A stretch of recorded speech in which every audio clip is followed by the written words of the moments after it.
안녕하세요. 안녕하세요. 호모인테리의 박재윤. 네, 오이안 인사드립니다. 반갑습니다. 반갑습니다. 네, 우선 이태원 참사의 생존자 유가족 분들에게 깊은 애도의 말씀을 드립니다. 재난으로 인한 피해는 내 외국인을 가리지 않죠. 근데 외국인 같은 경우는 언어적인 한계로 인해서 심리 지원에 많은 제한이 따릅니다. 이번 영상에서는 정신건강 상담 세팅에서의 통역, 특히나 트라우마 사건을 경험하신 생존자와 유가족의 마음의 고통을 예방하고 치유하는 세팅에서의 통역이 원활하게 이루어질 수 있도록 고려해야 할 내용을 담고 있습니다. 네, 저희는 호모인테르라는 단체로 문화 다양성과 인권을 바탕으로 난민 이주민 통역을 위해 통역인 그리고 이해 관계자 모두를 위한 통역 교육을 지원하고 심리 정서적 지원을 하며 연구 및 컨설팅을 함께 하고 있습니다. 네, 본 영상의 구성은 다음과 같습니다. 우선 들어가는 도입 단계에서는 정신건강이 잘 이루어질 수 있도록 염두해야 할 기본적인 어떤 전제들에 대해서 좀 살펴볼 예정입니다. 이어서 정신건강 통역에서 이것만은 실천하자는 간단한 몇 가지 실천 가이드를 넣어보았고요. 마지막으로 특히나 트라우마를 경험한 이들에 대한 통역 시 꼭 염두해야 할 키워드를 어, 이야기 드리면서 마무리를 하도록 하겠습니다. 그럼 우선 그 기본적인 전제들은 좀 어떠한 것이 있는지 한번 살펴보도록 하겠습니다. 네, 첫 번째 키워드입니다. 삼자 대화 트리알로그라고도 합니다. 지역사회 통역의 특수성 중 하나인 삼자 대화에서는요, 원활한 소통을 위해서 세 주체들 간의 협업을 필수로 보고 있습니다.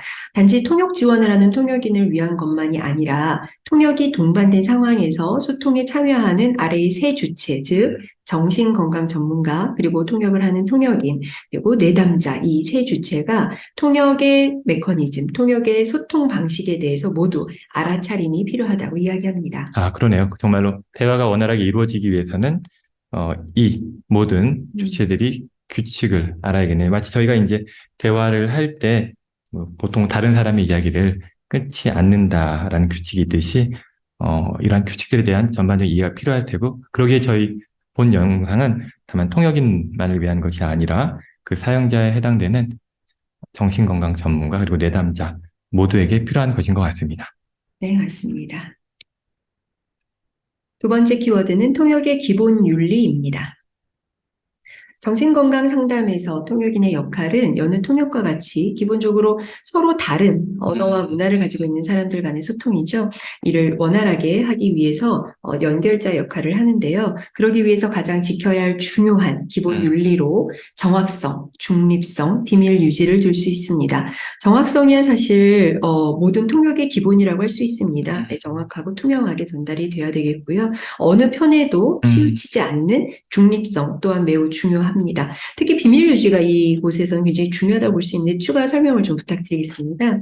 네, 아무래도 저희가 트라우마적인 경험을 또 한 생존자 분들 위한 통역 상황이라고 하다 보니까 그분들에게 중요한 안전을 저희가 고민해야 되고 고려해야 되고 그러다 보면은 역시 비밀 유지가 대단히 중요한 것이라고 또 여겨지네요. 근데 전반적으로 정신건강 통역 같은 경우는 이 기본적인 윤리, 정확성, 중립성과 같은 것들이 조금 더 섬세하게 살펴보고 또 지켜져야 되지 않을까 생각이 듭니다. 네. 네, 마지막 세 번째 키워드입니다. 정신건강 통역. 심리적 고통과 이에 대한 완화를 다루게 되는 정신건강 통역에서는요, 내담자의 개인적 삶의 맥락, 그리고 의미 주관성이 특히 중요하게 고려되어야 하기 때문에 통역에서 어떤 복합적인 어려움이 더 클 수밖에 없습니다. 이런 복합성을 보완하기 위해서는 통역 프로세스에 따른 실천 가이드가 필요한데요. 그것을 좀 준비했었죠. 네네.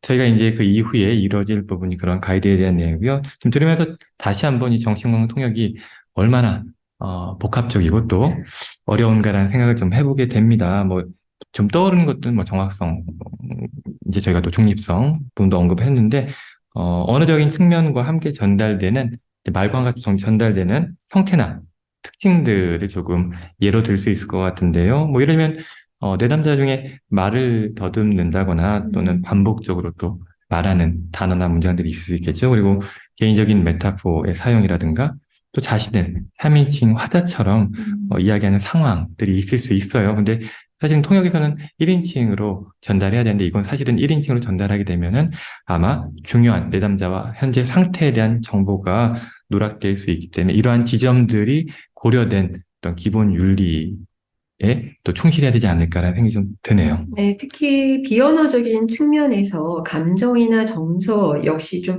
과장될 필요는 없지만 분명하게 전달이 될 필요성이 특히나 이 정신건강 상담에서는 필요하다고 여겨집니다. 네.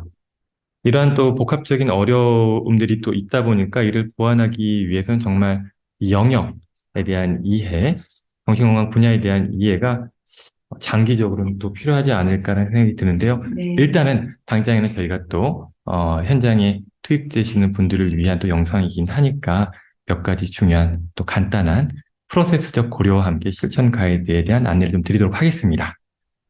우선 첫 번째 좀 어떻게 될까요? 바로 통역의 목적과 개요에 대해 통역인에게 사전에 최대한 정보를 제공하다. 전 단계에서 하나의 저희 실천이라고 볼 수 있습니다. 네, 맞습니다. 통역이 시작되기 전에는 통역이 아니다. 이렇게 생각하실 수 있는데요. 사실 통역 전부터 우리는 준비를 잘 그렇죠. 해야만 통역 세션에서 실제로 잘 소통이 될 수 있습니다. 특히 여기 써 있다시피 정신건강 전문가는 통역인에게 상담의 목적이나 상담이 어떤 흐름으로 진행될 것인지에 대한 간략적인, 계략적인 안내에 대해서 좀 명확하게 전달을 해줄 필요가 있고요. 그것을 통해서 통역인은 좀 더 이해와 정확한 통역을 할 수 있다고 생각이 듭니다. 특히나 용어와 같은 부분도 사전에 필요시에는 그렇죠. 이해되는 상황을 소통을 하실 필요가 있고 이러한 지점은 꼭 매 회기 진행이 된다기보다는 첫 회기 전에 이루어지는 것이 바람직하겠죠. 아무래도 매번 한다는 건 사실 현실적으로 쉬운 일은 아닌 것 같습니다. 그래서 최소한 첫 회기 이전에는 꼭 이러한 사전 회기가 있었으면 합니다. 네, 맞습니다. 또 사전 단계에서 이루어지면 좋을 내용인데요. 통역 상황에서 어떤 고통스러운 내용, 예를 들면 폭력, 사망과 같은 이러한 사건으로 인해서 정신적인 충격이 예상되는 경우는 사전에 통역인에게 안내가 될 필요가 있겠습니다. 네. 아무래도 저희가 트라우마적인 이벤트에 대해서 이야기했는데요. 뭐 그럴 경우는 내용이 조금 더 이런 폭력이나 사망과 관련된 부분이 있을 수 있겠죠. 이럴 경우는 사실은 통역인에 미리 안내가 돼야 되고요. 그렇게 할 경우 통역인이 조금 마음의 준비를 할 수 있겠죠. 준비하고 있지 못하다가 이러한 내용을 듣게 될 경우 이제 훅 들어오게 돼서 감정적으로 분명히 힘든 심리적인 영향을 줄 수 있는 이유로 좀 안전한, 이건 사실은 내담자를 위한 안전뿐만 아니라 저희 통역인, 또 통역 상황에 대한 안전으로서 대단히 중요한 실천 같습니다. 네, 맞습니다. 또 사전 단계에서 이루어지면 좋을 내용인데요. 네. 발화 속도, 방식 등 구체적 진행 방식에 대해 사전에 최대한 협업, 조율한다. 예를 들면 효과적으로 통역의 길이는 어느 정도로 우리가 주고받을 것인가 이런 부분도 논의가 될 수 있겠고요. 또 질문 또는 통역인과 정신건강 전문가 사이에 통역 중에 또 소통이 필요한 경우가 생길 수 그렇죠. 있거든요. 그렇죠. 그때는 또 어떻게 할 것인가 그런 부분들에 대해서는 사전에 통역이 들어가기 전에 서로 논의가 된다면 통역을 진행하는 순간에 훨씬 더 협업이 조율이 잘 될 수 있을 거라고 생각이 듭니다. 그렇죠. 무작정 이게 끼어들면 또 안 되잖아요. 그렇죠. 네네. 당황스러울 수도 있고요. 맞아요. 무엇보다 내담자분이 또 당황스러워할 수 있는 상황이 생기지 않을까 싶습니다. 네, 맞습니다. 네, 또 다음은 네, 전 단계의 마지막 부분인 것 같습니다. 통역인은 자신의 상태에 대해 알아차린다. 어떤 의미일까요? 네, 사실은 전 단계라고는 하지만 전중 후 모두 다 모든 프로세스적 단계에서 사실은 알아차려야 될 부분 같습니다. 보시는 그대로 통역인이 자신이 통역을 할 수 있는 최상의 컨디션을 현재 어떤 상태에 있는가라는 걸 신체적 그리고 감정적, 정서적으로 좀 체크해야 된다는 내용이에요. 아무래도 이제 저희가 만나는 통역 상황이 트라우마적인 이벤트를 경험한 분이기 때문에 내용적으로 대단히 힘들 수 있어요. 그러다 보니까 더욱더 이러한 체크가 필요하겠죠. 근데 이제 혹시라도 저희가 아마 그런 경우 있으실 것 같은데요. 음. 통역하기 전에 그러니까 좀 몸이 안 좋거나 아, 또는 그쵸. 이제 네네. 개인적인 사정으로 사실 심리적인 어려움이 있을 경우가 있을 수도 있죠. 그렇습니다. 그리고 사실 그럴 때는 좀 통역을 피하는 게 좀 음. 중요하지 않을까 싶습니다. 오히려 더 통역에 도움을 주는 방식이죠. 못한다라고 말하는 것 맞습니다. 또한 네, 도움이 될 수 쉽지 있겠습니다. 않지만 반드시 또 자기 자신의 상태에 대한 체크를 하고 이야기를 좀 해야 될 필요가 있을 것 같습니다. 네, 그러면은 다음 후 단계 단계로 한번 이제, 가볼까요? 네, 이제 중후 단계인데 우선 안내한다. 네, 라고 되어 있는데요. 많이들 좀 생략하는 경우가 있는 것 같습니다. 통역인의 소개가 굉장히 시작하면서 필요한데요. 어떤 역할로 이곳에 있는지, 자신이 누구인지를 소개하는 게 매우 중요하다고 생각이 듭니다. 그를 통해서 이 사람의 역할, 그리고 윤리에 대해서도 서로가 공유가 되고요. 이 공유를 통해서 모두가 신뢰감을 갖기 때문입니다. 그래서 예를 들어서 당신이 하는 모든 말을 나는 이 사람에게 투명하고 정확하게 전달할 것이다. 라는 거와 같은 음, 부분은 통역 음, 시작하면서 안내가 될 필요가 있겠습니다. 통역 상황 정말 시작하면서 이게 좀 네, 안내를, 매우 중요하죠. 또 이런 것들을 통해서 정말, 모든 게 다 편안하고 안전한 분위기 형성하는데 네네, 도움이 될 것 같습니다. 맞습니다. 네. 다음으로 또 넘어가 볼까요? 네, 여섯 번째, 효과적인 소통 환경을 조성한다입니다. 네. 뭐 일단 사실 통역인의 역할은 무엇보다도 소통이죠. 네, 소통을 원활하게 하는 게 바로 가장 중요한 통역인의 역할이 아닐까 싶습니다. 그래서 효과적인 또 그리고 계속 반복적으로 이야기하게 되는데 안전한 그런 통역 환경을 위한 게 무엇보다도 이 트라우마적인 경험을 한 내담자와 통역 상황에서 고려해야 될 부분 같습니다. 예를 들면은 어떤 세팅과 아, 관련된 그렇죠. 부분도 있을 수 있겠죠. 아무래도 무료면 통역인이 내담자 쪽이 앉느냐, 음. 아니면은 정신건강 전문가 쪽이 앉느냐. 혹은 그 중간에 앉느냐. 그렇죠. 네, 어디에 앉는 것이 이 소통을 가장 좀 도와줄 것인가. 세팅 또한 통역의 일부라고 보시면 되겠습니다. 맞아요. 그리고 1인칭 사용하는 게 아무래도 내담자와 정신건강 전문가 사이에 정말로 대화가 오고 간다는 느낌이 또 음, 있기 때문에 이런 것도 또 뭐 기본이지만 또 중요한 것 같고요. 또 아무래도 전문적인 기술적인 용어가 들어가는 경우가 또 어쩔 수 없이 있게 되는 것 같아요. 그러다 보니까 최대한 또 저희가 전문적인 보통 장기간 교육을 받은 통역인들이 아닌 경우가 많기 때문에 소통을 위한 쉬운 표현 하는 경우 그리고 또 너무 빠르지 않게 네, 맞습니다. 상대방이 또 이해를 잘 했는지 중간중간 체크하는 것들이 또 필요한 것 같고요. 또 이제 이어서 나오겠지만 저희 문화적인 측면 역시나 고려를 해야 되는 것 같습니다. 네, 오히려 말씀하십시오. 특히 쉬운 표현 같은 음, 경우는 정신건강 전문가 분들이 좀 이용해 주시면 좋을 것 같아요. 워낙에 좀 어려운 단어들도 많이 있기 때문에 이왕이면 조금 쉬운 표현으로 한다면 소통이 훨씬 더 원활하게 진행되지 않을까 생각이 듭니다. 맞습니다. 뭐 마지막으로 뭐 하려고 했던 네네. 부분은 뭐 문화적인 측면에서 사실은 저희가 시선을 꼭 너무 내담자와 중요하죠. 정신건강 전문가 보도록 하는데 네. 이게 사실 현실에서는 꼭 그렇지만은 않은 것 같고요. 원칙적으로는 그렇다. 다만 문화적으로 혹시 시선을 마주보고 하는 게 특히나 이제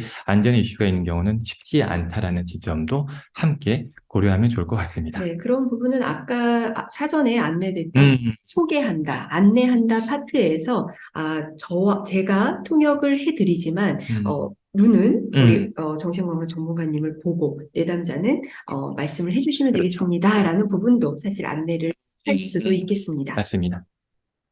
다음으로 좀 넘어가 볼까요? 네.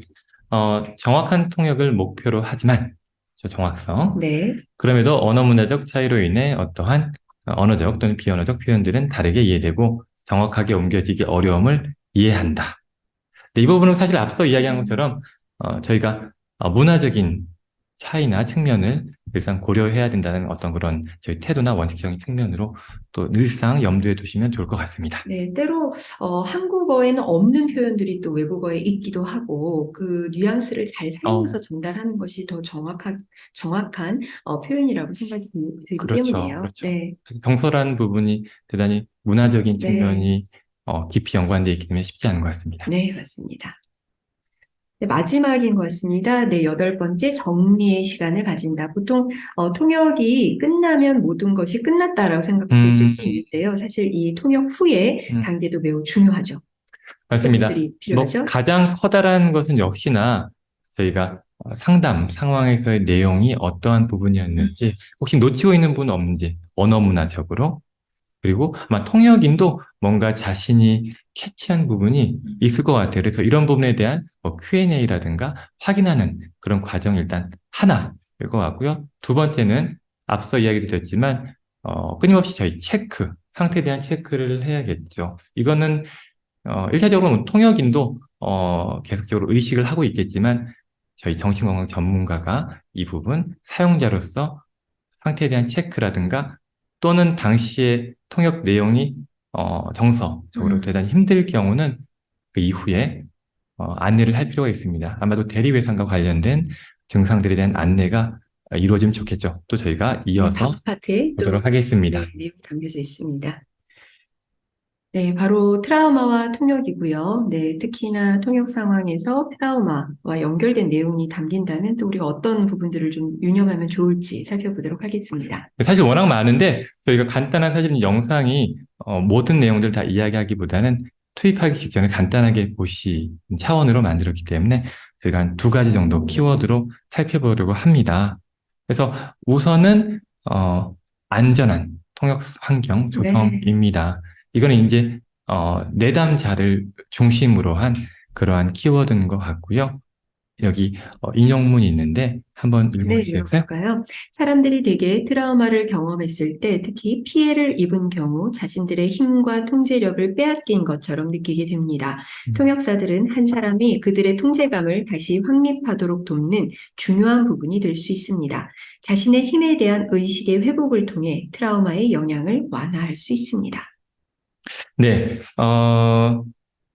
여기 보신 것처럼 일단 트라우마적 경험을 통해 자신의 힘을 빼앗겨버린 그러한 통제감 상실의 상황으로부터 아마 첫 번째 회복의 단초는 안전감일 것입니다. 그리고 그 상황 안에 존재하는 통역인 또한 안정감을 전할 수 있는 환경, 통역 환경 조성에 분명히 기여하고 있는 게 분명합니다. 그렇기 때문에 아마도 앞서 저희가 실천 가이드에서 설명을 했다시피 정말 안전함을 위한 어떤 그런 저희가 실천들, 뭐 자신에 대한 소개도 이야기했었고요. 또 세팅, 뭐 비밀 유지 등등을 좀 이야기했는데 모든 게 이 내담자를 위한 안전한 그런 통역 환경 조성을 위한 실천을 염두를 해둘 필요가 있습니다. 네, 그 어떤 통역보다도 안정감, 그 다음에 신뢰감이 기본 바탕이 되어야 첫 단추가 잘 끼워질 수 있을 거라고 생각합니다. 두 번째죠? 네. 첫 번째 같은 경우는 저희가 이제 통역인이 내담자를 위한 환경에 대한 좀 초점을 맞췄다면은 두 번째는 바로 통역인에 대한 부분입니다. 대리회상이라고 하는데 한번 인용을 읽어봐 주시겠어요? 네, 통역사들은 다른 사람들의 충격적인 경험에 대한 설명을 들음으로써 정서적으로 영향을 받을 뿐만 아니라 단지 귀를 기울여 듣는 것을 넘어서는 방식으로 어려운 내용에 관여하게 됩니다. 통역사들은 정보를 들을 뿐만 아니라 내용을 처리하고 의미를 추출하고 그것을 다른 언어로 충실히 해석한 다음 대부분 1인칭으로 내용을 음성어나 수어로 전달합니다. 트라우마에 대한 이야기를 반복하는 것은 통역사들의 정신적, 육체적, 정서적, 영적 건강에 영향을 미칠 수 있습니다. 네, 사실 많이 놓치고 있는 부분 같아요. 통역인, 그야말로 말 그대로 전달하는 그러한 역할, 또는 저희가 흔히 그림자적인 맞죠. 존재로서 많이 저희가, 뭐랄까요?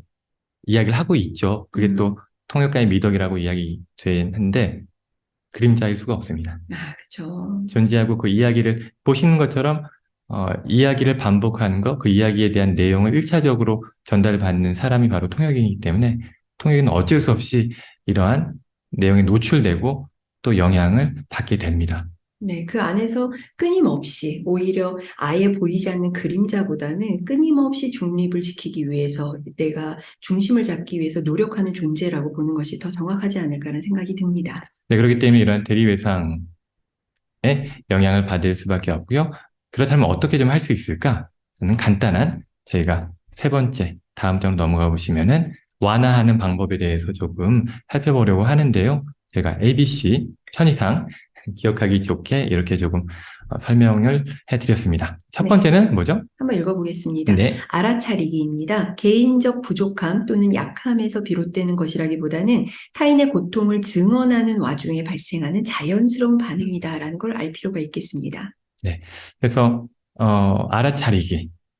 저희가 아까 초반에 이제, 실전 가이드 중에 하나도 근육 상태에 대한 체크라고 했는데요. 아마 그런 부분과 좀 연결되는 첫 번째 단추일 것 같아요. 네, 맞습니다. 두 번째는 다음과 같은 신호에 주목하기인데요. 네네. 특히나 정서적인 변화, 악몽, 두통 등을 호소할 수가 있겠습니다. 네네. 이 부분 같은 경우는 사실은 이제 첫 번째 알아차리기와 조금 연결되는 것 같아요. 그러니까, 알아차릴 보통 어떠한 지점을 좀 알아차려야 할까라는 일종의 저희 뭐 심텀 같은 것 같습니다. 그래서 대리외상의 어떤 보여진 신호 같은 게 정서적인 변화, 악몽, 두통들인 것 같고요. 사실 저희도 이제 통역인에 대한 교육을 나갈 일이 있습니다. 그럼 저희 기억나는 분 중에 한 분이 사실 지금 현장에서는 이러한 교육이 없기 때문에 이 통역이 같은 경우는 난민에 대한 통역을 여러 번 한 이후에 악몽에 휘달리고 네. 그렇죠, 그렇죠. 그리고 괜히 나도 모르게 조금 감정적으로 눈물이 나기도 어, 하고 힘들기도 하고. 맞아요. 그랬다는 걸 저희가 너무 기억나는데 바로 이러한 신호, 사실 이게 신호죠. 네. 대리의상의 하나의 신호 같은데 이런 것들에 대해서 미리 사전에 인식하고 체크하는 게 좀 필요한 것 같습니다. 완화를 위해서. 네, 내가 왜 이러지? 이렇게 놀라지 마시고 또 차단하지 마시고 알아차리시면 좋을 것 같습니다. 연결하기로 넘어가 보겠습니다. 연결하기에서는요, 통역 이후 정리하는 시간을 가지는 경우 등 통역사, 대리회장의 유의미한 감소를 언급하고 있는데요. 네네. 이분 같은 경우는 이제 저희가 주목해야 될 부분이 이제 연결하기라는 게 실제로 이런 효과가 있다라는 그런 연구의 인용문을 조금 보여드린 겁니다. 그래서 정말 별것 아니라고 생각될 수 있겠죠. 하지만 프로세스 마지막 단계에서 최소한 이렇게 좀 이야기하고 정리하는 시간을 가진 것 자체만으로서 네. 완화에 커다란 영향을 미쳤다고 합니다. 네, 맞습니다. 아까 그 실천 가이드 마지막 부분에서 저희가 한 번 더 언급을 했었습니다. 마지막으로 자기 돌봄인데요. 어쩌면 통역과 자기 돌봄이 참 어색한 연결이라고 생각되실 수 있는데 특히나 이런 트라우마와 관련된 통역 시에는 자기 돌봄은 필수인 것 같습니다. 좀 더 부연 설명 부탁드립니다. 그렇죠. 끊임없이 저희가 돌봄과 관련된 영역에 종사하신 분들은 이러한 측면에 대한 많이 의식을 하고 계실 것 같아요. 근데 맞습니다. 이러한 자기 돌봄이 통역인에게도 마찬가지로 해당된다는 점 꼭 기억해 주시고요. 사실은 그렇게 특별히 어려운 게 아니라 네. 일상에서 그야말로 저희가 조금 어려움을 힘듦을 좀 덜 수 있는 그런 편하게 자신 좀 편하게 할 수 있는 그런 행동들 실천들이 좀 있으면 좋을 것 같아요. 예를 들면 선생님 같은 경우는 조금 간단하게 하는 네, 저 같은 경우는 호흡을 집중을 한다던가 그렇죠. 아니면 가벼운 산책을 좀 한다던가 네, 사실 실천하기 어렵지 않지만 이게 누적이 됐을 때 우리가 맞아요. 외면하고 나를 돌보지 않았을 때는 나중에 굉장히 크게 후폭풍이 좀 오는 지점이 있죠. 그렇죠. 근데 지금 이야기하신 것처럼 정말 어려운 것 말고 일상적으로 할 수 있는 뭐 이야기하신 네. 산책, 또 명상. 저희 들어보면 또 음악을 네, 좀 좋아하는 음악을 많이 들을 수도 있고 들으신다라고 하는 것 같아요. 네, 따뜻한 물 한 잔을 마시는 것만으로도 마음이 많이 좀 편안해질 수 있습니다. 그리고 뭐 비행기 기내에서도 보면 나를 먼저 구하고 옆에 맞아요. 아이를 구한다라는 이미지도 좀 떠오르시죠? 그래서 자기를 돌보는 것은 타인을 더 잘 돕기 위한 기본 바탕이라고 볼 수 있겠습니다. 네. 그리고 가장 중요한 거는 이러한 실천들을 좀 일상적으로 규칙적으로 하실 필요가 있다라는 지점입니다. 네, 지금까지 많은 이야기를 좀 드린 것 같습니다. 짧은 시간 안에 많은 거를 좀 전달드리고 싶은 마음에 이렇게 차곡차곡 좀 담아봤는데요. 그래도 너무 바쁘신 분들은 적어도 이 4장 요약만은 한번 읽어보시고 통역을 임하신다면 좀 수월하게 통역에 함께 하시지 않을까 생각이 듭니다. 네, 저희가 앞선 내용들을 조금 좀 빼곡하지만 한 네, 장에 한 장 짧게 좀 적어봤으니 정리해봤죠? 네, 통역의 목적 에서부터 시작해서 정리 시간 가지기, 지금까지 이야기한 내용을 한 장으로 좀 요약을 해봤고요. 필요하신 분은 이 차트를 한번 네, 캡처하셔서 그때그때 한번 쓰시면 좋을 것 같고, 통역인을 위한 안내와 함께 앞서서 말씀드린 대로 3자 대화이기 때문에 실제로 통역을 제공하는 통역 아, 의뢰인, 정신건강 전문가를 위한 안내도 저희가 그러네요. 준비를 해봤습니다. 그러네요. 그래서 아까 좀 전달을 했는데요. 좀 비교적 쉬운 언어를 선택하신다든지 속도나 언어의 억양이나 이런 부분도 한번 좀 유념해서 전달을 하신다면은 아무래도 외국인이고 언어가 다르고 문화가 다른 상황에 소통해서 도움이 많이 될 거라는 생각이 그렇죠. 듭니다. 특히나 이제, 트라우마틱한 이벤트를 경험한 경우라면 더더욱 저희가 통역인, 소통을 위한 전반적인 환경에서 각자가 좀 역할이 있을 것 같습니다. 네, 이렇게 좀 활용해 보시고요. 네, 저희가 짧은 영상이지만, 저희가 마음의 고통을 또 예방하고 치유하기 위해서 이렇게 정신건강통역시 고려해야 할 내용을 공익 목적으로 간단하게 좀 제작을 해봤습니다. 네, 지금까지 호모인테르, 네, 누구도 배제되지 않는 소통을 위해 노력하고 문화 다양성과 언어 인권의 측면에서 안전하고 지속 가능한 통역 환경 구축 활동을 하는 비영리 단체에서 전해드렸습니다. 네, 감사합니다. 감사합니다.